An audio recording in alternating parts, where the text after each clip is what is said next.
तो दोस्तों बाबा the explainer हाजिर है और आज मैं हाल ही में रिलीज हुई एक मलयालम हॉरर मूवी को एक्सप्लेन करूंगा जिसका नाम है नेल्ली कोम्पिल नाइट राइडर्स। नेल्ली कोम्पिल जो है वो एक गांव का नाम है जो कि इस फिल्म में दिखा है। ये गांव अपने आप में काफी मिस्टीरियस है, कई रहस्यों को एक खुद में समेटे हुए हैं। काफी पुरानी पुरानी मान्यता यहाँ पर आज तक चल रही है। हर साल यहाँ पर थीरा फेस्टिवल मनाया जाता है जो कि भूता कोला की तरह ही होता है। मान्यता ये भी है कि एक हाइब्रिड क्रिएचर आधा इंसान और आधा पक्षी रात के समय उड़ते हुए गांव पर नजर रखता है। बहुत से लोग इस पर बिलीव भी करते हैं तो कुछ ऐसे लोग भी हैं जो इसे किस्से कहानी या अंधविश्वास के तौर पर मानते हैं। वैसे फिलहाल गांव में सब सही चल रहा होता है कि अचानक इस गांव में एक शैतान की एंट्री होती है जो ऊपर से दिखने में तो किसी आदमी जैसा है लेकिन उसके पैर घोड़े के हैं। अब ये क्या चीज है कोई नहीं जानता, लेकिन ये गांव में पूरा आतंक मचा कर रख देता है। वैसे असम में इसी तरह का क्रिएचर है जिसे घोड़ा पाक कहा जाता है, आधा घोड़ा आधा आदमी। कई सरप्राइजेस देखने को मिलेंगे इसमें। प्लस वीडियो के एंड में मैं इस फिल्म से जुड़े कुछ बहुत ही बढ़िया और इंटरेस्टिंग फैक्ट्स भी बताऊंगा। तो चलिए अब बिना किसी देरी के जल्दी से वीडियो स्टार्ट करते हैं। फिल्म की शुरुआत में हम शाम को देखते हैं जो कि इस कहानी का मेन कैरेक्टर है। और शाम इस गांव के कुछ ऐसे चुनिंदा लोगों में से था जो कि बाहर जाकर पढ़ाई किया हो। तो फिलहाल शाम अभी शहर से अपनी पढ़ाई पूरी करके लौट रहा था। शाम बस से उतरता है और पैदल ही अपने घर की तरफ जाने लगता है। कुछ लोग रास्ते में उसको मिलते हैं जानने वाले, तो उन्हें हाई हेलो भी कर देता है। और खेत टाइप का एरिया जैसा होता है, वहीं से अपने घर की तरफ जा रहा होता है। रास्ते में चलते चलते वो अपना और अपने गांव का इंट्रो भी दे रहा था। मतलब फिल्म में ऐसा दिखाया है कि वो डायरेक्टली हम व्यूअर से बात कर रहा है। वो बताता है कि इस गाँव के लोग बहुत डरपोक हैं। मतलब रात में कुछ भी देखकर कुछ भी सुनकर बिना मतलब भी डर जाते हैं। और सबसे ज्यादा लोग यहाँ पर डरते हैं कूली से। कूली एक मिस्टीरियस क्रिएचर है, आधा इंसान और आधा पक्षी। कहते हैं कि रात में कूली उड़ता हुआ इस गांव पर नजर रखता है। कूली यहाँ का गार्डियन स्पिरिट है। कूली की यहाँ पर सब बहुत रिस्पेक्ट करते हैं लेकिन कूली से बहुत डरते भी हैं। खैर शाम अब अपने घर पहुंच जाता है। अच्छा, शाम के पिता नहीं थे, उसकी माँ ही थी। माँ उसे देखकर बहुत खुश होती है कि बेटा तुम आ गए, चलो जल्दी से हाथ मुंह धो लो, मैं तुम्हारे लिए खाना लगाती हूँ। फिर अपने माँ के हाथ का बढ़िया सा खाना खाकर शाम अपने घर से निकलता है और सीधा जाता है अपने दोस्तों के पास। इसके दो दोस्त होते हैं जिगरी वाले। एक का नाम था राजेश और दूसरे का नाम था कन्नन। राजेश के पास अपना ऑटो था तो वो ऑटो चलाता था। रही बात कन्नन की तो वो अभी कुछ नहीं करता था। अब जैसे ये लोग देखते हैं कि भैया शाम वापस आ गया है तो ये लोग बहुत खुश होते हैं। और क्योंकि ये लोग काफी टाइम बाद मिल रहे थे तो पार्टी वार्टी का भी सीन बन जाता है पीने वीने का। शाम जो है बोतल लेकर आया था बाहर से ही। बस फिर क्या था, ये दोनों शाम के साथ बाइक पर बैठते हैं और निकल जाते हैं पहाड़ी वाले एरिया पर। इसी पहाड़ी पर ये लोग अपना पूरा माहौल जमा देते हैं और सिर्फ यही लोग वहां पर होते हैं क्योंकि ये जगह काफी टाइम से सुनसान और वीरान पड़ी है। नॉर्मली लोग यहाँ पर आना बंद कर दिए हैं। असल में कुछ टाइम पहले यहाँ एक हादसा हो गया था। कन्नन यहाँ पर शाम को बताता है कि इन्हीं के गांव का एक लड़का था जो कि रात के समय इस पहाड़ी से गिरकर मर गया था। उसके साथ जो दूसरा लड़का था वो बताया कि वो आसमान में कूली को देखकर डर गया था, जिससे हड़बड़ाहट के चलते उसका पैर स्लिप हुआ और वो गिर गया। उस हादसे के बाद से लोग यहाँ पर आना बंद कर दिए और अब ये बस शराबियों का अड्डा बन गया है। राजेश और कन्नन भी यही अपनी महफिल सजाते हैं। लेकिन भाई ये लोग क्यों नहीं डरते, क्योंकि ये कूली पर बिलीव ही नहीं करते, ना ही उसकी कहानी पर बिलीव करते हैं, क्योंकि ये तो कूली को आज तक देखे ही नहीं। रही बात उस हादसे की तो इनका मानना है कि भाई वो लड़का झूठ बोला था कि कूली को देखकर उसका दोस्त डर के गिर गया, जबकि असल में वो काफी नशे में होगा जिसके चलते उसका पैर स्लिप हुआ और वो गिर गया। खैर अब इसी दौरान बातों बातों में कन्नन शाम से पूछता है कि अरे तू तानिया से मिला? तानिया शाम की गर्लफ्रेंड थी, इसी गांव में रहती थी। शाम कहता कि नहीं भाई, अभी सीधा मैं तुम्हारे पास ही आया हूँ, उससे मैं कल जाकर मिलूंगा, अचानक से सरप्राइज दे दूंगा। राजेश कहता कि भाई मैं तो कहता हूँ अभी जाकर मिल ले उससे, सुनने में आया है कि आजकल उसकी हवा बदल गई है। कह रही थी कि शादी करेगी तो किसी पुष्पराज जैसे दमदार मर्द से, इसीलिए मैं कह रहा हूँ कि भाई ज्यादा देर मत कर, अभी जाकर मिल ले, कहीं तेरे हाथ से निकल ना जाए। ये बोलकर वो हंस देता है, उसका मजाक बनाता है। शाम कहता है हो गया तेरा? फिर वो घड़ी में टाइम देखता है तो 6 बजने वाले थे। मतलब उसके हिसाब से पार्टी ओवर होने का टाइम हो गया था। फिर वो उनसे दारू वारू की बोतल ले लेता है। खिलाओ बस हो गया पार्टी ओवर, घर निकलना है अब, मेरी माँ राह देखती होगी। राजेश कहता है कि भाई रुक जा, बस लास्ट पैक बना दे यार। तो शाम उसे डांट देता है कि भाई ये क्या तरीका हुआ, हम लोग कोई प्रॉपर नशेड़ी थोड़ी है, पीने का भी कोई तरीका होता है, अनुशासन नाम की चीज है कि नहीं।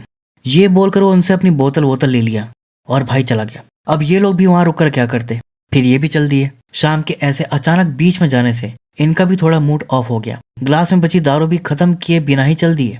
लेकिन इसके बाद हम व्यूअर्स देखते हैं कि कोई भूत उसे पी जाता है, पूरा खत्म कर देता है। और ये शायद उसी लड़के का भूत होगा जो पहाड़ी से गिरकर मर गया था।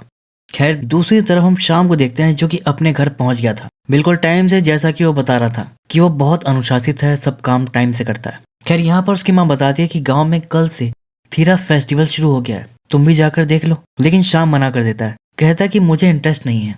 लेकिन जिन लोगों को जाना था वो तो गए थे। अब थीरा फेस्टिवल के बारे में आपको थोड़ा बता देता हूँ। कांतारा तो सब देखे ही हैं, उसमें जैसा भूता कोला होता है थीरा भी बिल्कुल वैसा ही होता है, जिसमें रिचुअल डांस के दौरान परफॉर्मर को गोलिकन देव या कुट्टी चाटन जैसे डिवाइन स्पिरिट जो होती हैं वो पोजेस कर लेती हैं। रात भर ये फेस्टिवल चलता है। अब इसके अगले दिन हम शाम की गर्लफ्रेंड तानिया को देखते हैं जो कि अपने कॉलेज में होती है, और इस वक्त वो अपने दोस्तों के आगे शाम की खूब पढ़ाई कर रही थी कि मेरा शाम ऐसा है वैसा है, बहुत बहादुर है। प्रॉपर कहानी सुनाती है कि कैसे वो रात के अंधेरे में एक खतरनाक चोर को धर दबोचा। उसके दोस्त लोग कहते हैं कि यार तेरा शाम तो बड़ा टैलेंटेड है, उसे तो पुलिस में जाना चाहिए। तानिया कहती कि पुलिस, अरे वो तो रॉ एजेंट बनने लायक है। मतलब शाम तो भाई सेफ जोन में है। तानिया के लिए वो ही उसका पुष्पराज है। लेकिन जब शाम उससे मिलता है, उससे सरप्राइज देता है, तो वो उसे अपनी नाराजगी दिखाती है। कहती है कि शहर जाकर तो तुम जैसे मुझे भूल ही गए, तुम्हारे कॉल और मैसेज भी आना कम हो गए। विद्या कह रही थी कि शहर में तुम्हारी कोई गर्लफ्रेंड बन गई है, बोलो क्या ये सच है? विद्या इसकी बेस्टी थी जो इसके कान भरती रहती थी उल्टा सीधा। शाम कहता है यार मैंने तुमसे कितनी बार कहा है कि उस विद्या की बात मत सुना करो, अरे वो एक नंबर की झूठी है, ऐसा कुछ नहीं है, बताओ तुमने मुझ पर शक किया। फिर वो नाराज हो जाता है, तो अब ये उसको मनाती है कि ठीक है सॉरी। तभी इतने में इसके दोस्त लोग आ जाते हैं, वही राजेश और कन्नन। वो इसको आवाज लगाते हैं कि आजा भाई चल, और ये तुरंत उनके साथ निकल जाता है। इसके बाद हम वासप्पन नाम के एक आदमी को देखते हैं जो कि एक रिटायर्ड फौजी थे। ऑब्वियसली बात है कि वो कभी डरते वरते नहीं थे, लेकिन कल उनके साथ कुछ ऐसा हो गया कि वो भी डर गए।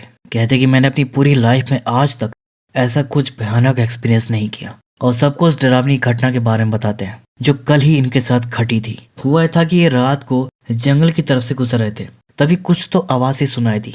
ये सोच ही रहे थे कि ये कैसी आवाज थी कि इतने में पेड़ से कोई बड़ा सा पक्षी जैसा कुछ जो कि उल्टा लटका हुआ था वो वहां से उछल के गया, जिससे पेड़ हिल गया। आवाज सुन के पलटे, इतने में वो गायब हो गया। फिर इसके अगले ही पल 15 से 20 फीट की दूरी पर इन्हें अपनी माँ दिखाई दी, जंगल में जाती हुई। वो हाथ में मशाल लिए थी और बहुत तेज से चल रही थी। ये उन्हें आवाज लगाते हुए उनके पीछे भागे, लेकिन हैरानी की बात यह है कि ये जितना आगे जाते वो उतना ही उनसे दूर होती जाती। ये हैरान कि यार ये माँ को क्या हो गया, ये तो ठीक से चल भी नहीं सकती, लेकिन अब देखो कैसे पीटी उषा की तरह भाग रही है। तो अब ये अपनी पूरी जान लगाकर और तेज भागे, जिस दौरान वो डेड एंड पर पहुंच गए। मतलब वहां नदी का किनारा आ गया था, लेकिन उनकी माँ कहीं दिखाई नहीं दे रही थी, वो कहीं गायब हो गई। तभी पीछे से किसी घोड़े के चलने की आवाज आती है। ये पीछे पलट के देखते हैं तो वहां कोई था ही नहीं। इतने में जस्ट उनके बगल में कोई भूत जैसा दिखाई देता है, जिसका चेहरा था ही नहीं, बस खोपड़ी थी, और उसके सर पर 2 सींग भी थे। ये देखते ही वो डर के मारे भूत भूत चिल्ला के भागे और जंगल में कहीं खो गए। फिर सुबह ही वहां से निकल पाए। घर पहुंचे तो पता लगा कि इनकी माँ तो रात से घर ही है, वो कहीं गई ही नहीं। यानी जिसे वो जंगल में जाते हुए देखे थे वो कोई छलावा था। रही बात वो दूसरे की, जिसका चेहरा खोपड़ी जैसा था, उसके सर पर सींग थे, जो घोड़े की आवाज के साथ चलकर आया था। वो कहते कि पता नहीं वो कोई भूत था कि राक्षस था कि क्या था, मैंने आज तक ऐसा कुछ नहीं देखा। अब वहीं पर खड़े राजेश और कन्नन इस बात पर वासप्पन का मजाक बनाने लगते हैं। कन्नन कहता है भाई कौन सी वाली चढ़ा ली इसने? राजेश कहता है कि भाई फौज में था, इसके पास तो प्रीमियम वाली स्टॉक पड़ी होगी, वही चढ़ाया होगा। वहीं खड़े पंडित जी उनकी बात सुन लेते हैं और उन्हें डांट देते हैं कि चुप करो तुम दोनों, ये डर गए हैं, मैं इनको भभूत दे दूंगा, ठीक हो जाएंगे। शाम कहता है कि भभूत, अरे क्या है सब, तुम लोग कौन से जमाने में जी रहे हो, फालतू अंधविश्वास में पड़े हो, शैतान भूत भभूत। फिर शाम के समय राजेश और कन्नन दोनों ऑटो में घूम रहे थे और एक जगह पर रुक कर दोनों पीने वीने लगते हैं। ये भी सुनसान टाइप की जगह थी। दोनों खड़े होकर बातें ही कर रहे थे कि तभी दोनों को अपने सामने 15 फीट की दूरी पर एक काला सा साया दिखाई देता है, जिससे वो इतना डर गए कि तुरंत अपना मुंह घुमा लिए, ध्यान से देखे भी नहीं कि वो क्या चीज है। कन्नन कहता कि भाई तूने वो देखा? राजेश कहता कि भाई मैंने भी देख लिया यार उसे, क्या है वो? कन्नन कहता कि देख, लेकिन उसकी हिम्मत नहीं हो रही थी घूम कर देखने की। तो कन्नन उसका मुंह पकड़कर घुमा देता है ऐसे कि देख, लेकिन फिर वो कोई रिएक्ट नहीं करता, शांत हो जाता है।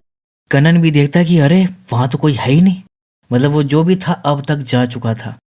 और अगले दिन गांव में एक बड़ा कांड हो जाता है। एक औरत के घर की दीवार पर कोई मुर्गे का कटा सा टांग गया था और उसके चारों ओर कुछ चक्र जैसा बना था।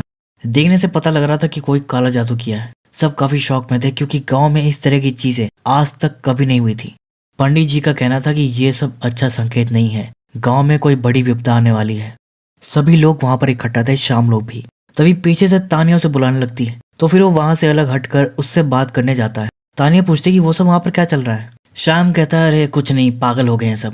फिर तानिया कहती कि मेरे पास ना तुम्हारे लिए एक सरप्राइज है। शाम कहता है कि क्या है बताओ, लेकिन वो कहती कि नहीं अभी नहीं, शाम को फेस्टिवल में आना तब बताऊंगी कि क्या सरप्राइज है। लेकिन शाम से वेट नहीं होता, वो उसके पीछे पड़ जाता है कि क्या सरप्राइज है। फिर वो उसे बता देती है कि आज रात वो उसे अकेले अपने घर पर इनवाइट कर रही है, क्योंकि डैडी मम्मी है नहीं घर पे, वो गए हैं दूसरे गांव। खाली चाचा रहेंगे और वो तो रात को पी पा के सो जाते हैं, उन्हें कोई होश रहता नहीं। मतलब इनका मामला सेट है। शाम को वो रात 11 साढ़े 11 बजे का टाइम दी थी, क्योंकि इस टाइम तक उसके चाचा पी पाकर आउट हो जाते हैं। शाम बिस्तर पे पड़ा बेसब्री से 11 बजने का वेट ही कर रहा था, और घड़ी में 11 बजते ही बेड से उछलकर उठता है और तैयार होकर जाने लगता है। लेकिन फिर वो रुक जाता है और वापस आकर बैठ जाता है, क्योंकि वो अंधेरे में जाने से डर रहा था। और अब यहाँ पर शाम की पोल पट्टी खुल जाती है। वो भाई स्टार्टिंग से बीसी कर रहा था खाली, ये गांव में सब लोग डरपोक है, अंधविश्वासी हैं, लेकिन मैं नहीं हूँ। मैं सब भूत प्रेत में नहीं मानता, मैं नहीं डरता। जबकि भूत से सबसे ज्यादा यही डरता है। भूत से भी सबसे ज्यादा डर लगता है इसको अंधेरे से। इसलिए 6 बजने से पहले ये घर भाग गया था और इन्हें अनुशासन का पाठ पढ़ा गया। वैसे अंधेरे से डर की बीमारी को निक्टोफोबिया कहते हैं, लेकिन इसका केस निक्टोफोबिया का नहीं है, अलग ही केस है। इसकी भी एक कहानी है जो कि इसके बचपन से जुड़ी है। जब ये सिर्फ 5 साल का था, एक दिन क्या हुआ कि उसकी माँ को कहीं जाना था, तो वो शाम को ज्योति नाम की एक लड़की के पास छोड़ गई थी, क्योंकि इन दोनों की भी काफी अच्छी बॉन्डिंग थी। शाम अपनी माँ के अलावा सिर्फ ज्योति के हाथ से खाना खाता था। पूरे दिन ज्योति अच्छे से उसका ध्यान रखती है। रात में शाम देखता है कि ज्योति के घर में चंपक का पेड़ था, जिसे देख वो कहता है कि ज्योति दीदी, माँ कहती है कि चंपक के पेड़ पर कूली रहता है, जो बच्चे अपना खाना ठीक से नहीं खाते वो उन्हें उठाकर ले जाता है। मतलब शाम को अच्छी आदत सिखाने के लिए उसकी माँ उसे कूली का नाम लेकर डराती थी, जबकि ऐसा नहीं है। ज्योति बताती है कि कूली बच्चों को कोई नुकसान नहीं पहुंचाता, कूली बुरे इंसानों को सजा देता है। वो इस गांव का गार्डियन है, और अगर कभी कोई उनके रास्ते में आ जाता है, रिस्पेक्ट पे नहीं करता, तो कूली उसका रास्ता भुला देते हैं। सुबह होने तक वो वहां से बाहर नहीं आ पाता। फिर यानी वासप्पन को जो छलावा दिखा था और फिर वो जंगल में रात भर भटकता रहा, वो सब कूली ने किया था। अब पता नहीं वासप्पन ने अनजाने में ऐसा क्या कर दिया था जिससे कूली नाराज हो गया। लेकिन इस दौरान एक दूसरा फिगर भी उसे हॉन्ट किया था, वही खोपड़ी के मुंह वाला जो घोड़े की आवाज के साथ चलकर आया था, और वो कुछ अलग चीज थी।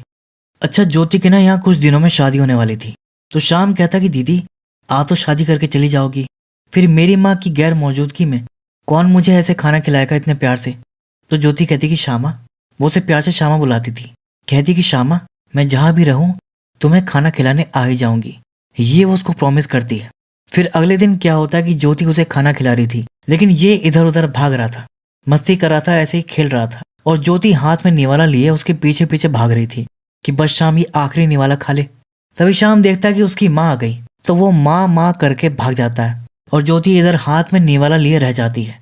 और फिर इसके बाद यहाँ पर एक बड़ा कांड हो जाता है।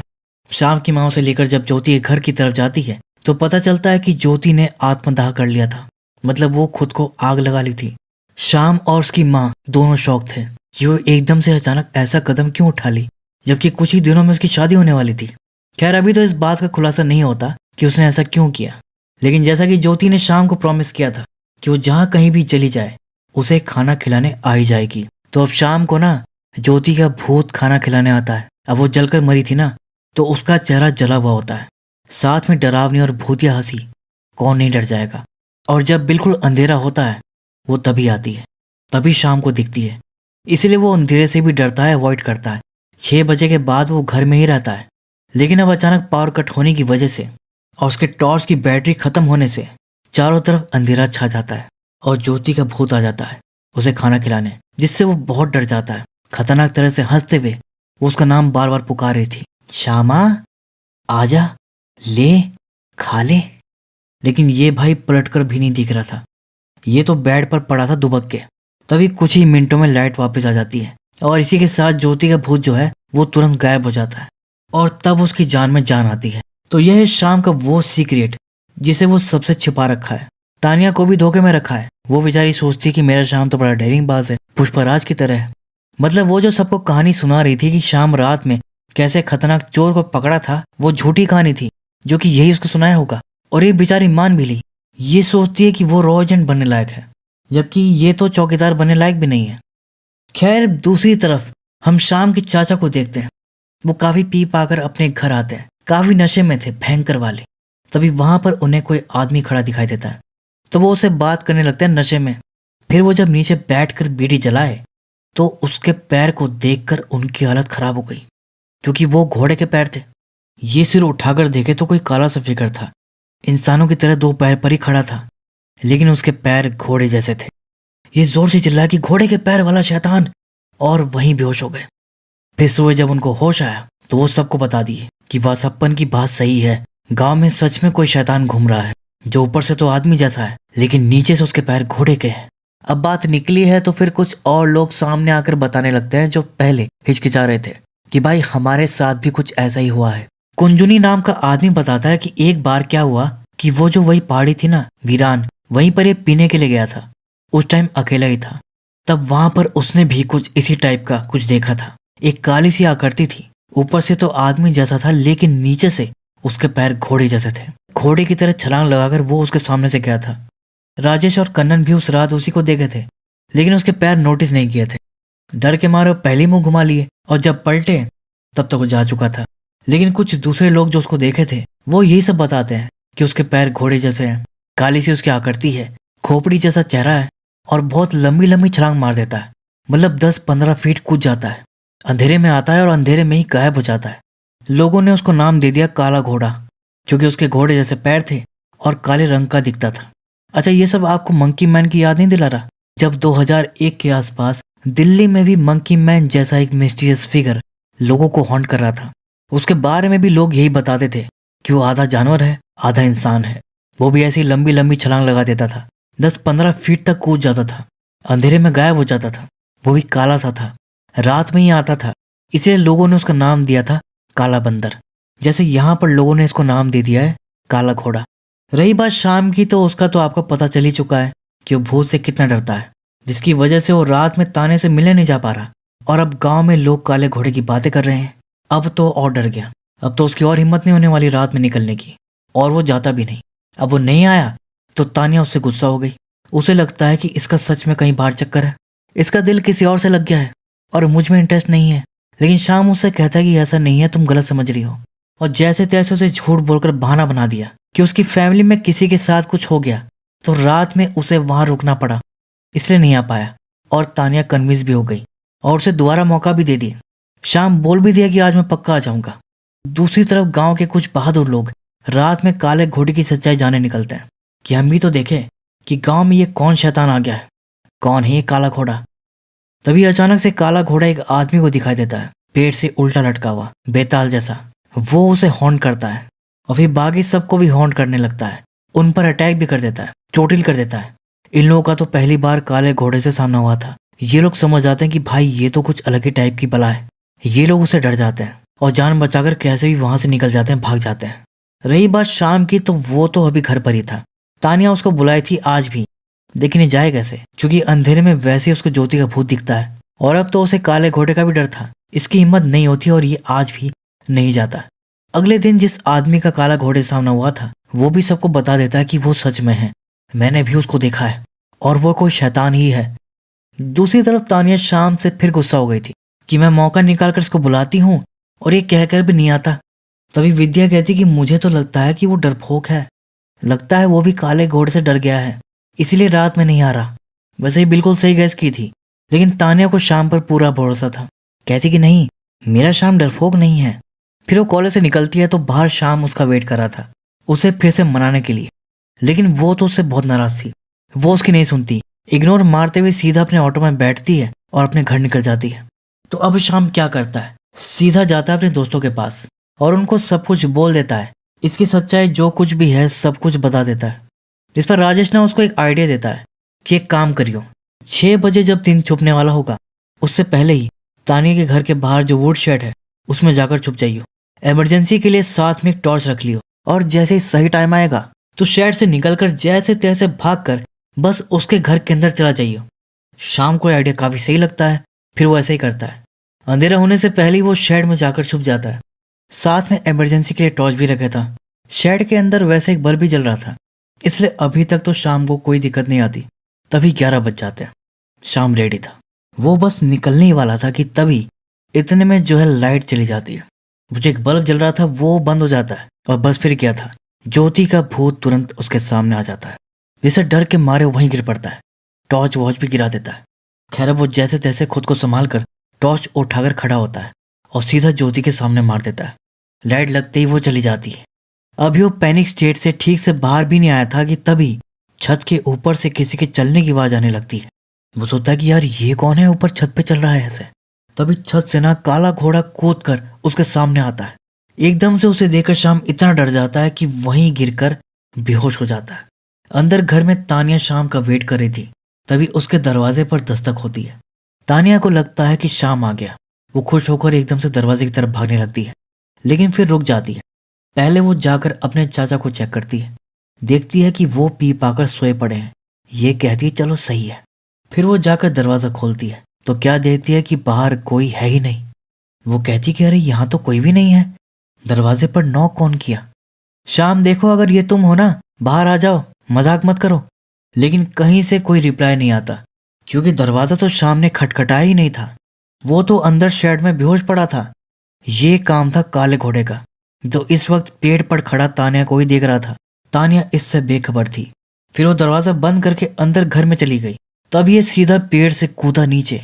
फिर वो सीधा घर की तरफ दौड़ता है और एक छलांग मारकर घर की छत पर चढ़ जाता है। और यहीं पर यह सीन कट हो जाता है। फिर अगले दिन मुर्गे की बांग के साथ शाम की नींद खुलती है। उसे रियलाइज होता है कि अरे यार कल फिर गड़बड़ हो गई। वो यहाँ से चुपचाप निकल जाता है और ये सोच रहा था कि अब मैं क्या मुंह लेकर तानिया के सामने जाऊंगा, उसे क्या बहाना दूंगा। तभी पीछे से राजेश ऑटो लेकर आता है। कहता है कि भाई जल्दी बैठ, बड़ा कांड हो गया, और उसे सीधा हॉस्पिटल लेकर जाता है। और यहाँ जो है तानिया एडमिट थी। शाम देखता है कि तानिया को ड्रिप वगैरह लगाई जा रही थी। चेहरे पर चोट के खरोच के निशान थे। मतलब देखकर समझ आ रहा था कि तानिया के साथ कल रात में कुछ गलत हो गया। शाम उसके पास जाता है तो वो उससे गुस्सा थी। कहती कि कल भी तुम नहीं आए और मैंने तुम्हें सोचकर दरवाजा खोल दिया। शाम पूछता है कि हुआ क्या है, साफ साफ बताओ। फिर वो सब बताती है। तो हुआ ये था कि कल तानिया के घर में काला घोड़ा घुस गया था। उसे देखकर तानिया डर गई, जोर से चीखना चाही, लेकिन उससे पहले ही वो उसका मुंह बंद कर दिया। तानिया उसको धक्का देकर जब भागना चाही तो वो उस पर अटैक कर दिया, उसके साथ जबरदस्ती किया, गंदी हरकतें करने लगा। और तानिया बेचारी हेल्पलेस, कुछ कर भी नहीं सकती, क्योंकि वो इतनी जोर से उसको पकड़ा हुआ था और उसका मुंह भी बंद कर रखा था। वो तो तानिया के जो चाचा थे वो कुछ आवाज सुनकर वहां देखने आ गए और फिर वो भाग गया। ये सब बताने के बाद तानिया शाम को कहती कि देखो वो कोई राक्षस है, शैतान है, क्या है मुझे नहीं पता, लेकिन मैं उसको नहीं छोड़ूंगी, मुझे वो चाहिए और तुम उसे मेरे लिए पकड़ोगे, मेरा बहादुर शाम उसे पकड़ेगा। लेकिन ये सुनते ही उसकी सिट्टी बिट्टी गुम हो जाती है कि यार मैं उसे कैसे पकड़ूंगा। अंदर से तो ये डर ही रहा था, लेकिन ऊपर से पता नहीं चलने देता। कहता कि ठीक है तानिया, तुम चिंता मत करो, मैं उसको पकड़ूंगा, वो जो कुछ भी है मैं उसे पकड़कर तुम्हारे कदमों में लाकर पटकूंगा। आज के बाद मेरी तानिया को कोई छू भी नहीं पाएगा। ये बड़ी बड़ी बातें वो बोल देता है। दूसरी तरफ गांव वाले भी काले घोड़े से परेशान थे। गांव के अंदर कोई पुलिस स्टेशन नहीं था, बाहर था। ये लोग बाहर जाकर कंप्लेन किए थे और अब ये इसी का वेट कर रहे थे कि अब पुलिस आएगी। तभी बस आती है जिसमें से सिर्फ एक अकेला ऑफिसर निकलता है। अब ये लोग एक्सपेक्ट किए थे कि काले घोड़े को पकड़ने पूरी टीम आएगी, लेकिन यहाँ तो सिर्फ एक ऑफिसर आया था, वो भी कांस्टेबल रैंक का। दूसरी तरफ शाम जो है राजेश और कनन को बताता है कि तानिया डिमांड कर रही है कि वो काले घोड़े को पकड़े, जो उसके लिए तो मिशन इम्पॉसिबल ही है। फिर ये लोग उसको समझाते हैं कि भाई देख, कब तक तू ऐसे डरता रहेगा, तुझे अपने डर को ओवरकम करना ही पड़ेगा, नहीं तो एक दिन तेरी सच्चाई उसके सामने आ ही जाएगी। वो लोग उसको मोटिवेट करते हैं कि चल तेरे मिशन इम्पॉसिबल को पॉसिबल बनाते हैं, मिलकर उस काले घोड़े को पकड़ते हैं। फिर रात में ये लोग उसको लेकर निकल जाते हैं, लेकिन उसको तो एंजाइटी थी ना, उसे कपकपी होने लगती है। वो दोनों का हाथ पकड़कर चल रहा था। तभी उसको गाने की आवाज सुनाई देती है, या कहें कि लोरी की, वो लोरी जो ज्योति उसके लिए गाया करती थी। और फिर उसके पीछे से आवाज भी आती है कि श्यामा। ये पलटता है तो सामने ज्योति का भूत था, वैसे ही हाथ में खाना लिए, हंसते हुए डरावने चेहरे के साथ। ये डर के मारे तुरंत मुंह घुमा लेता है। ये लोग कहते हैं कि भाई क्या हो गया। ये कहता है कि ज्योति दीदी का भूत आ गया, लेकिन ये पलट कर देखते हैं तो पीछे कोई भी नहीं था। तो राजेश ऐसे ही बोल देता है कि अरे दीदी, वो खाना खा लिया है, आप जाके सो जाओ। फिर वो शाम को बोल देता कि भाई पीछे कोई नहीं है, तू डर मत। फिर ये पूछते हैं कि वैसे ज्योति दीदी आत्मदाह क्यों की थी? तो ये क्या बोलता है कि प्रेग्नेंट ब्रेकअप डिप्रेशन। ये बोलते हैं कि क्या? वो कहता है कि माँ ने तो यही बताया था। मतलब ज्योति के मरने का रीजन फिल्म में ठीक से नहीं बताया गया। प्रेग्नेंट ब्रेकअप डिप्रेशन, बस ये 3 वर्ड दे दिए और हम व्यूवर्स पर छोड़ दिया कि अब खुद ही समझ लो। खैर, तो अब ये तीनों कुछ कदम आगे बढ़ते हैं कि तभी अचानक झाड़ियों से कुछ आवाज आती है। तो ये लोग टॉर्च मारकर देखते हैं तो वहां घोड़े के पैर दिखाई देते हैं। शाम ने बस 1 सेकंड ही देखा है और तुरंत भागा पलट के चिल्लाता हुआ। लेकिन ये दोनों अभी वही थे। देखे कि वो काला घोड़ा नहीं था, वो एक बछड़ा था। मतलब किसी का बछड़ा खो गया होगा, वो था। ये दोनों कहते हैं कि यार सच में ये तो बड़ा डरपोक है, कैसे पकड़ेगा काले घोड़े को। फिर ये लोग भी वहां से चले जाते हैं। लेकिन असल में वहां पर सच में काला घोड़ा था जो जस्ट बछड़े के बगल में ही था। अगले दिन काले घोड़े ने गांव में एक और सनसनी मचा दी थी। वो जो बछड़ा था उसकी बॉडी नदी में मिलती है और जिसका वो बछड़ा था वो लेडी बहुत रो रही थी। वो जो कांस्टेबल था वो इस मामले की तहकीकात कर रहा था कि ये सब कैसे हुआ, किसी ने कुछ देखा क्या, लेकिन कुछ पता नहीं चलता। फिर रात में ये लोग काले घोड़े को पकड़ने की प्लानिंग बना रहे थे। इस वक्त सब गांव की लाइब्रेरी में थे। तभी तान्या भी वहां पर आती है। कहती है कि मैं ऐसे घर में बैठे नहीं रह सकती, मुझे बेचैनी हो रही है। जब तक वो काला घोड़ा पकड़ा नहीं जाएगा मुझे चैन नहीं मिलेगा। मैं भी तुम लोगों के साथ चलूंगी। अब ये लोग फंस गए कि ये साथ गई तो शाम की सच्चाई खुल जाएगी। तो लोग क्या करते हैं, उसको अभी के लिए टहला देते हैं। देखो अभी हम उसे पकड़ने की प्लानिंग ही बना रहे हैं, जैसे ही कोई सॉलिड प्लान बन जाएगा तो हम तुम्हें बुला लेंगे। और तानिया कन्विंस भी हो जाती है कि चलो ठीक है, और फिर चली जाती है।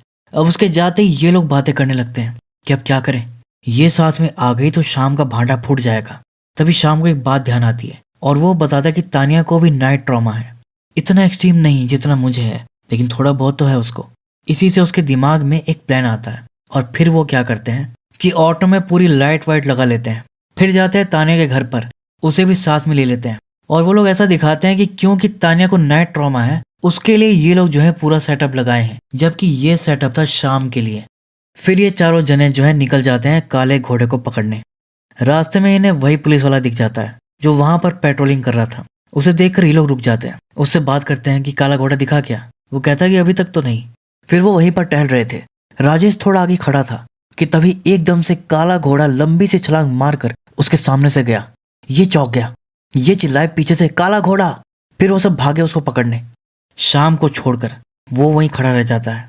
लेकिन फिर वो नोटिस करता है कि तानिया ऑटो में बैठी उसी को देख रही थी, तो इसे हिम्मत दिखानी पड़ती है। टॉर्च वॉर्च लेकर फिर वो झाड़ियों की तरफ जाता है। तभी एकदम से काला घोड़ा उसके सामने आ जाता है। किसी जानवर की तरह जोर से अपना सिर हिलाता है, काइंड ऑफ डराने के लिए, और फिर घूम के भाग जाता है। और ये डर कर दूसरी तरफ भागने लगता है। लेकिन सामने तानिया खड़ी थी। वो कहती कि क्या हुआ, उसे पकड़ने क्यों नहीं भागे? शाम कहता वो मैं बस भाग ही रहा था। फिर तानिया कहती कि मुझे सब समझ में आ गया है। शाम कहता कि क्या क्या समझ में आ गया? तानिया कहती कि यही कि तुम मेरी वजह से नहीं जा रहे, यही सोच रहे हो ना कि तुम भी चले गए तो फिर मेरा ध्यान कौन रखेगा? शाम कहता कि हाँ यही बात है। वो कहती कि चलो यही बात है तो ठीक है, मैं कल से नहीं आऊंगी, ठीक है, तुम आराम से उसको पकड़ो। शाम कहता है हाँ ठीक है, देखना मैं उस काले घोड़े को पकड़कर जल्दी तुम्हारे कदमों में लाकर पटकूंगा। अगली सुबह तीनों उस पुलिस वाले के साथ मिलकर उसी जगह को देखने जाते हैं जहां पर कल रात काला घोड़ा दिखाई दिया था। राजेश कहता कि यार क्या कूदा था भाई वो, कहीं ऐसा तो नहीं कि वो चिंपैंजी गोरिल्ला जैसा कोई अलग जानवर हो जिसे आज तक कोई ना देखा हो। लेकिन शाम उसे कल बिल्कुल पास से और ध्यान से देख लिया था, तो याद करके कहता कि नहीं भाई मैंने देखा था, वो कोई आदमी था जो मुंह पर खोपड़ी पहना हुआ था। राजेश कहता कि भाई आदमी था तो फिर तो कोई सर्कस वाला या जादूगर होगा। शाम ऑफिसर से कहता कि सर हम 3 लोग उसे ऐसे नहीं पकड़ पाएंगे, आप डिपार्टमेंट से बात करके और फोर्स बुलवाइए। ऑफिसर कहता कि देखो कंप्लेंट ऑलरेडी हो चुकी है, और लोग भी आएंगे। शाम कहता कब तक आएंगे, जब कोई मर जाएगा? तो ऑफिसर क्या कहता है कि ये लोग ऐसे ही हैं, जब तक कोई मरेगा नहीं ये लोग सीरियस नहीं होने वाले। राजेश कहता कि हाँ तो फिर हम किसी के मरने तक का थोड़ी ना वेट करेंगे, अब तो यही है, हमें ही उसे पकड़ना होगा। फिर इसके बाद तीनों अपने अपने घर चले जाते हैं कि भाई पहले खावा लेते हैं फिर बाद में काम करते हैं। शाम अपने घर जाता है तो वहां उसके चाचा आए हुए थे। गांव की जो लाइब्रेरी थी उसकी एनिवर्सरी मनाई जानी थी, जो यहाँ पर काफी अच्छे से मनाई जाती है। तभी बातों बातों में एक पुरानी बात निकल आती है। उसके चाचा बताते हैं कि बहुत पहले की बात है, जब तुम भी पैदा नहीं हुए थे, उस दिन लाइब्रेरी की एनिवर्सरी थी। प्रोग्राम के लिए हमने एक बाहर से कुछ सर्कस वालों को बुलवाया था। शो करके वो लोग चले गए थे, लेकिन उनका एक आदमी अपनी पत्नी और बेटे के साथ यहीं पर रह गया और इसी गांव में बस गया। लेकिन उसके बाद से ही गांव में चोरियों की वारदातें बहुत बढ़ने लगी। चोर बहुत तेज था, पकड़ा ही नहीं जाता था, बिजली जैसी उसकी फुर्ती थी। लेकिन एक दिन सबको पता चल ही गया कि वो सर्कस वाला ये सब चोरी करता था। बस फिर क्या था, उसे पकड़कर हमने अच्छे से उसकी मरम्मत कर दी और गांव से बाहर निकाल दिया। उसके बाद से आज के बाद हमने कभी किसी बाहर के सर्कस वाले को गांव में घुसने भी नहीं दिया।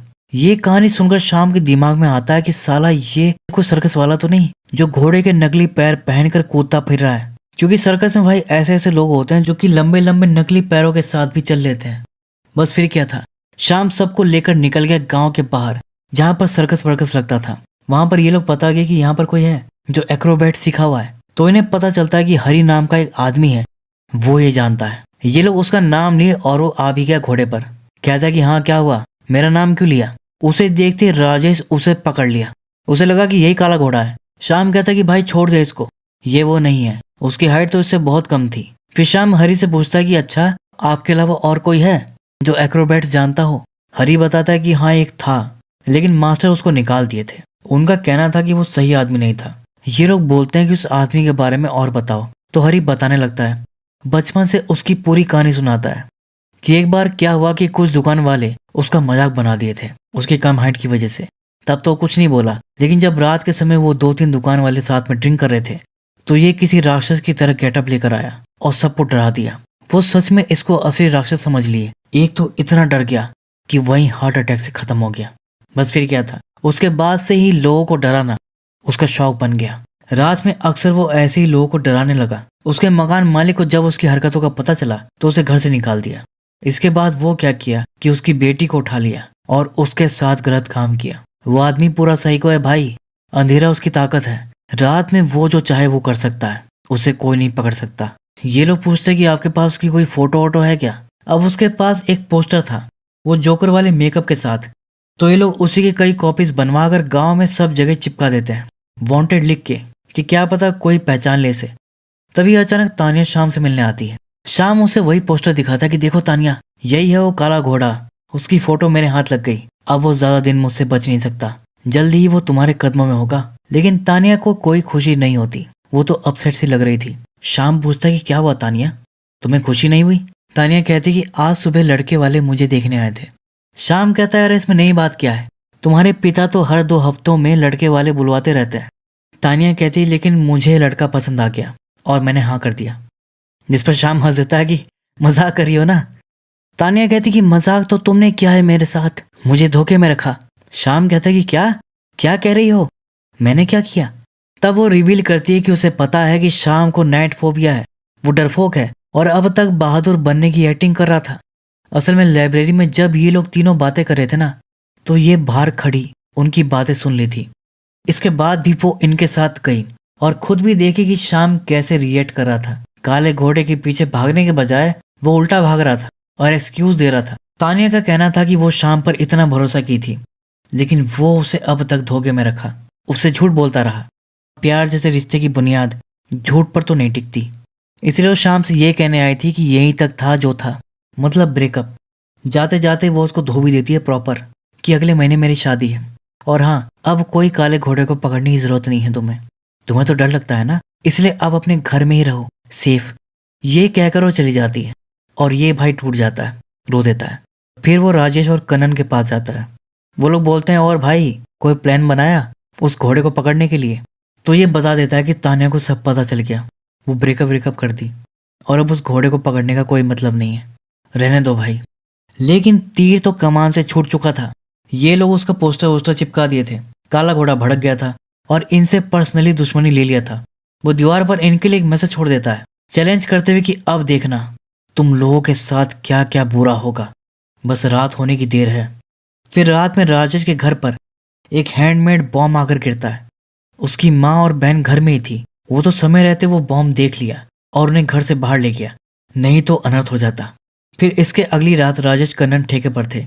बीच में उठकर कन्नन टॉयलेट करने जाता है तो तभी उस पर काला घोड़ा अटैक कर देता है और उसे बुरी तरह घायल कर जाता है, इतना कि उसे हॉस्पिटल में भर्ती होना पड़ता है। राजेश उसे देखने जाता है लेकिन शाम वहां पर नहीं आता। राजेश सोचता है कि यार इतना सब कुछ हो गया, ये कहाँ है। तो ये उसके घर जाता है तो पता चलता है कि वो तो कब से अपने रूम में ही बंद है और बस पीता रहता है, क्योंकि वो ब्रेकअप के सदमे से बाहर नहीं निकल पा रहा। राजेश जब उससे बताता है कि कनन को बहुत चोट लग गई है, वो हॉस्पिटल में है, तो ये कोई खास रिएक्ट नहीं करता, इग्नोर कर देता है कि भाई अभी मुझे अकेला छोड़ दे। इस पर राजेश भड़क जाता है कि सारे लड़की के चक्कर में तू दोस्तों को इग्नोर कर रहा है जिन्होंने हर वक्त तेरा साथ दिया। ठीक है, पड़ा रहे यहाँ देवदास बन के, तेरे बस की कुछ नहीं है, तू एक फेल्ड मैन है। ये बोल के उसे धिक्कार के चला जाता है। लेकिन इसके बाद जब वो हॉस्पिटल जाता है तो कनन बताता है कि शाम उसे देखने आया था। वो कहता है कि भाई तू हम सबसे बड़ा है, तुझे समझना चाहिए, वो बेचारा डिप्रेशन में है, हम उसके दोस्त हैं, डिप्रेशन से बाहर निकालने में हम उसकी मदद नहीं करेंगे तो फिर कौन करेगा। फिर दोनों मिलकर शाम के घर जाते हैं। वो ऐसे ही बैठा था गुमसुम। तो राजेश क्या करता है कि उसे देखकर हंसने जैसा मुंह बनाता है। उसे देखकर शाम को भी हंसी आने लगती है। राजेश फिर फूट के हंस पड़ता है और शाम भी खुद को नहीं रोक पाता, वो भी हंस देता है। इस तरह ये लोग उसे हंसाने में कामयाब हो जाते हैं। लेकिन ये हंसी ठिठोली पल भर की रहती है, क्योंकि रात के टाइम काला घोड़ा फिर आता है और इस बार वो शाम की मां पर ही अटैक कर देता है, जिससे उन्हें काफी चोटें आती हैं। अपनी मां को इस तरह चोटिल हालत में देखकर इस पॉइंट पर अब शाम का खून भी खौल जाता है कि बस बहुत हो गया इस काले घोड़े का तमाशा, अब इसे नहीं छोड़ेंगे। और उसके चैलेंज का जवाब देते हुए ये लोग भी उसके लिए मैसेज लिख देते हैं कि साले बहुत हो गया तेरा, अब हम तुझे नहीं छोड़ेंगे।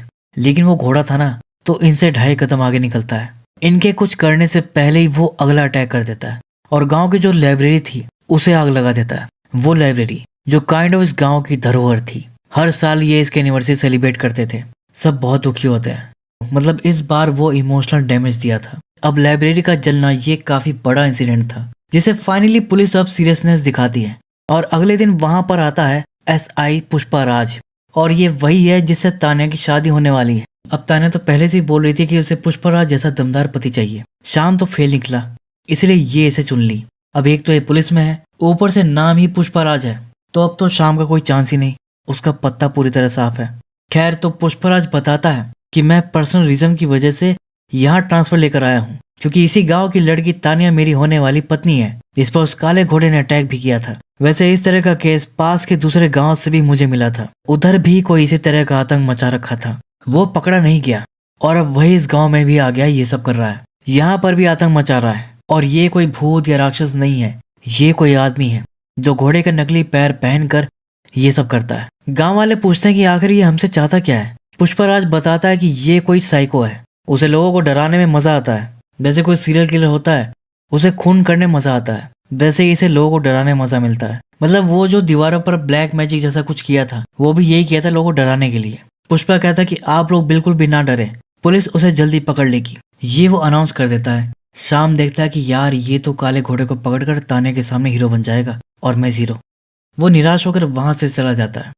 फिर इन सब के बाद तान्या पुष्पा से पूछती है कि तुम उसे पकड़ोगे कैसे, कोई प्लान है क्या। तो ये बताता है कि देखो, मैंने नोटिस किया कि आदमी जहां भी अटैक किया है वहां दारू की बोतल अक्सर पाई गई है। मतलब इस आदमी को दारू की लत है, दारू उसकी कमजोरी है, बस हमें इसकी इसी कमजोरी का फायदा उठाना है। कुछ दिनों के लिए मैं गांव के सारे ठेके बंद करवा दूंगा, जब इसे दारू नहीं मिलेगी तो ये दारू की दुकान को टारगेट करेगा, जहां पर हम पहले से घात लगाए बैठे होंगे और उसे पकड़ लेंगे। तान्या तो इम्प्रेस हो जाती कि वाह ये तो जबरदस्त प्लान है। बस फिर क्या था, प्लान के मुताबिक पुष्पा सारे ठेके बंद करवा देता है और ठेके वाले एरिया पर नजर रखता है कि काला घोड़ा आएगा। लेकिन भाई वो इससे भी 2.5 कदम आगे निकलता है। वो यहाँ आता ही नहीं, बल्कि वो फौजी के घर पहुंच जाता है, क्योंकि वो जानता था कि इसके पास स्टॉक पड़ा होगा और फौजी यहाँ पर बैठकर पी रहा था इस टाइम।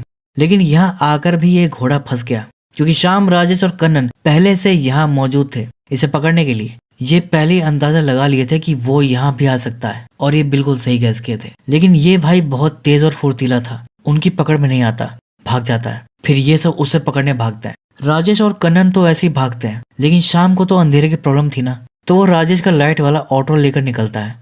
लेकिन काला घोड़ा उसके ऑटो पर ही चढ़ जाता है और एकदम से सामने आकर उसे डरा देता है, जिससे ऑटो पलट जाता है। अब वो ऑटो से बाहर निकलने की कोशिश करता है। मदद के लिए कन्नन और राजेश को भी आवाज लगाता है, लेकिन वो दोनों आसपास नहीं थे। फिर ये खुद ही किसी तरह वहां से निकलता है। ऑटो की लाइट भी अब बंद हो गई थी, तो अब इसके पास कोई लाइट का सोर्स नहीं था। मतलब अब ये चारों तरफ से अंधेरे से घिरा हुआ था। और ऐसे में क्या होता है, ज्योति का भूत उसे खाना खिलाने आता है। तभी तेज हवाएं चलती हैं। अगले ही पल ज्योति उसके सामने खड़ी थी, हाथ में निवाला लिए, वैसी ही डरावनी हंसी के साथ उसे पुकारती है। हर बार की तरह इस बार भी वो डर जाता है। इस बार वो बेहोश नहीं होता, क्योंकि उसके दिमाग में वो सब भी चल रहा था कि उसके डरने की वजह से तानिया उसे छोड़ गई। राजेश उसे धिक्कारा, उसे फील्ड मैन कहा। इसकी माँ तक पर अटैक हुआ तब भी ये कुछ नहीं कर पा रहा, इसलिए इस बार वो अपने डर को खुद पे हावी होने नहीं देता, थाम लेता है कैसे भी करके। इसी के साथ उसे रियलाइज होता है कि ज्योति का भूत भले ही डरावना है, लेकिन ज्योति उससे प्यार करती है। वो उसे नुकसान पहुंचाना नहीं चाहती, वो तो बस उसे खाना खिलाने आई है, जैसे कि वो प्रॉमिस की थी। बस अब वो निवाला खा लेता है। खिलाओ दीदी, खिलाई दो। और निवाला खिलाकर मानो ज्योति को भी शांति मिल जाती है और फिर उसकी आत्मा चली जाती है। इसी के साथ शाम को जो डर था अंधेरे को लेकर, वो भी चला जाता है। और अब उसके सामने खड़ा था काला घोड़ा, जो वहां मजे से बेफिक्र होकर बोतल से दारू पी रहा था और हाथ में लालटेन लिए था। शाम पत्थर पर किक मारकर उसका लालटेन फोड़ देता है, जिससे वहां पर आग लग जाती है। जिस पर काला घोड़ा क्या करता है कि अंगार पर लात मारकर ऊपर उछालता है और उस पर मुंह से दारू थूक देता है, जिससे ऐसा दिखाई देता है कि मानो वो मुंह से आग निकाल रहा हो। लेकिन शाम पर अब उसकी कोई ट्रिक नहीं चलती। वो तो दौड़ता हुआ आता है, उड़कर एक सुपरमैन पंच मारता है जोर का, जिससे काला घोड़ा पीछे जाकर गिरता है। लेकिन वो भी कम नहीं था, वो वापस उठता है और फाइट बैक कर देता है। लेकिन इस बार शाम उस पर भारी पड़ता है और उसे धूल चटा देता है, उसका मास्क वास्क सब उतार देता है। इतने में राजेश, कन्नन और ढेर सारे गांव वाले हाथों में मशाल लिए वहां पर आते हैं। उन्हें देखकर काला घोड़ा डर जाता है। जो आज तक सबको डराया करता था, आज वो डर गया था। वो भागा पूरी जान लगा के। बाकी सब भी उसके पीछे दौड़ पड़े कि आज तो ये बचना नहीं चाहिए, आज इसे नहीं छोड़ेंगे। लेकिन ये उनकी पकड़ में नहीं आता और पता नहीं कहाँ गायब हो जाता है। इतने में ऑफिसर पुष्पाराज भी आ जाता है। उसे भी खबर मिल गई थी, सब उसे इधर उधर ढूंढ रहे थे। अब चारों तरफ नारियल के पेड़ थे लंबे लंबे। ये लोग समझ जाते हैं कि वो पक्का पेड़ पर चढ़कर छुपा है। तभी वो जो जूनियर ऑफिसर था ना, वो एक पेड़ पर कान लगाकर सुनता है। उसे पता चल जाता है कि यही है, यही इसी पेड़ पर है वो। फिर वो पेड़ पर चढ़ना भी शुरू कर देता है, अपनी जान जोखिम में डालकर। ऊपर ये छुप कर बैठा था और काफी डरा हुआ था। तभी इतने में एक बड़ा ट्विस्ट और एक सरप्राइज सामने आता है, कूली के रूप में। इस गांव का, इस लैंड का गार्डियन। वो ऊपर से उड़ता हुआ उसके सामने आता है, दिखने में बेहद ही डरावना। उसके बड़े बड़े पंख थे, सर पर 2 सींग भी थे। वो भयानक तरह से उस पर घुर्राता है, जिससे इतना डर जाता है कि इसका हाथ छूट जाता है और ये सीधा नीचे गिरता है। उसके बाद भी वो उठकर भागने की कोशिश करता है, लेकिन तभी कोई उसके पैर पर गोली मार देता है। और ये गोली चलाई थी फौजी साहब ने। तो इस तरह ये पकड़ा जाता है और इसी के साथ काले घोड़े का आतंक हमेशा के लिए खत्म हो जाता है। तो मतलब काला घोड़ा यहाँ पर एक फेक डिमोनिक क्रिएचर था। वो एक इंसान ही था, लेकिन इंसान के रूप में शैतान था। रही बात कूली की, तो वो यहाँ पर रियल थे, एक रियल मिस्टीरियस क्रिएचर, इस लैंड के गार्डियन, जो फाइनली काले घोड़े के आतंक को खत्म करने आए। रही बात शाम की, तो तानिया को तो वो खो दिया था, लेकिन फाइनली अपने डर पर काबू पाकर वो खुश था कि तभी इस बार लाइट जाती है तो फिर से ज्योति का भूत आ जाता है उसे खाना खिलाने। ये डर के मारे चीख पड़ता है फिर से, और यहीं पर फिल्म दी एंड हो जाती है। मतलब ज्योति का भूत कहीं नहीं गया, वो उसे खाना खिलाने आती रहेगी जैसा कि वो प्रॉमिस की थी, और इसे अब इसकी आदत डालनी पड़ेगी। बिना डरे चुपचाप खाना खाना पड़ेगा। और अब बात करते हैं फिल्म से जुड़े कुछ इंटरेस्टिंग फैक्ट्स के बारे में। फिल्म में जो काला घोड़ा है, जो उसका डर है, वो कुछ हद तक मंकी मैन से इंस्पायर्ड लगता है, लेकिन उससे भी ज्यादा स्प्रिंग हील्ड जैक से इंस्पायर्ड है। स्प्रिंग हील्ड जैक, इसका केस बिल्कुल मंकी मैन जैसा था और ये बहुत पुराना है। ये केस था इंग्लैंड का, 1837 के आसपास का। बहुत से लोगों ने दावा किया था इसे देखने का कि कोई शैतान है आदमी जैसा, वो रात में ही आता है। उसका चेहरा बिल्कुल शैतान की तरह है, उसके बड़े बड़े सींग हैं, वो मुंह से आग वाग निकाल सकता है, लंबी लंबी छलांग लगा सकता है, कई दूर तक वो कूद सकता है। लोग कहते थे कि उसके पैरों में स्प्रिंग लगी रहती थी, इसीलिए उसका नाम पड़ा स्प्रिंग हील्ड जैक। अगर आप यहाँ पर नोटिस करें तो ये काला घोड़ा स्प्रिंग हील्ड जैक से ही हेविली इंस्पायर्ड है। मुंह से आग निकालने वाला सीन भी इस फिल्म में दिखा दिया। बस एक चीज इन्होंने ऐड कर दी, उसमें घोड़े के पैर और ऐड कर दिए, जिससे वो इंडियन फोक लोर से जुड़ गया। असम में घोड़ा पार्क जैसा एक अर्बन लेजेंड भी है, जो आधा घोड़ा और आधा इंसान है। तो वो सब डाल के इन्होंने इस फिल्म को बनाया है। तो उम्मीद है कि आपको इस फिल्म की कहानी और मेरा एक्सप्लेनेशन पसंद आया होगा। तो फिर मिलता हूँ आपको अगली वीडियो में, तब तक के लिए take care and keep watching.